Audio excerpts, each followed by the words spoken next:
आध्यात्मिक साधना की सच्ची गहराई। आध्यात्मिक मार्ग पर अनेक प्रकार की साधनाएं बताई गई है। ध्यान, जप, तप, योग, व्रत आदि। किंतु इनमें से सबसे कठिन साधना कौन सी है? इसका उत्तर स्वयं भगवान ने दिया है कि भगवान के स्वरूप में मन की अखंड वृत्ति बनाए रखना यही सबसे कठिन है। क्योंकि जब मन निरंतर भगवान की मूर्ति में लीन रहता है तब साधक को अन्य कोई विशेष साधना करने की आवश्यकता नहीं रहती। वह तो उस चिंतामणि के समान भगवान की मूर्ति में ही समस्त दिव्य अनुभूतियां प्राप्त कर लेता है।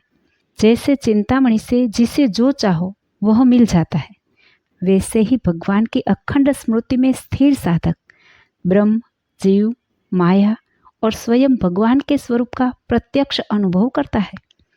उसे वैकुंठ, गोलोक और परम धाम के दर्शन होते हैं। माया क्या है?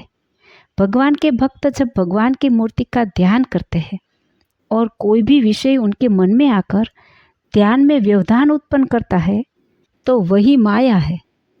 माया कोई बाह्य शक्ति नहीं, बल्कि भक्त और भगवान के मध्य जो कुछ भी आवरण बनकर खड़ा हो जाए वही माया है। धाम गमन के समय भक्त का स्वरूप कैसा होता है? जब भगवान का सच्चा भक्त पंचभूतों से बना यह नश्वर शरीर छोड़ता है तब वह भगवान की कृपा से ब्रह्ममय दिव्य शरीर प्राप्त करता है। वह कोई गरुड़ पर सवार होकर, कोई दिव्य रथ या विमान में बैठकर भगवान के धाम में प्रवेश करता है। ऐसे भक्तों को योगी जन अपनी समाधि में प्रत्यक्ष देखते हैं। सत्संग में दृढ़ प्रीति क्यों नहीं बनती?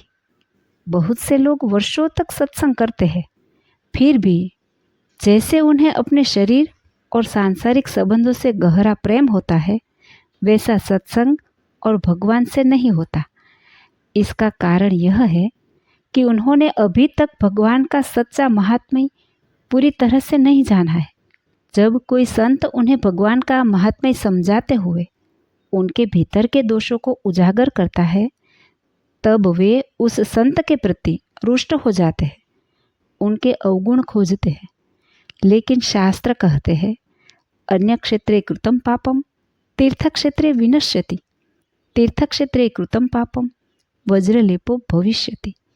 अन्य स्थानों पर किए गए पाप तीर्थ में नष्ट होते हैं, परंतु तीर्थ यानी कि संत में किए गए पाप वज्रलेप हो जाते हैं।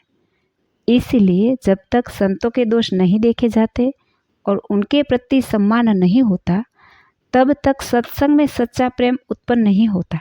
निष्कर्ष, भगवान की मूर्ति में मन की अखंड वृत्ति ही सबसे महान और प्रभावशाली साधना है। वही साधक को परम धाम तक ले जाती है और संतों के चरणों में विनम्रता और श्रद्धा रखना सत्संग में प्रीति का मूल है। यही जीवन की सच्ची दिशा है। जय श्री स्वामीनारायण।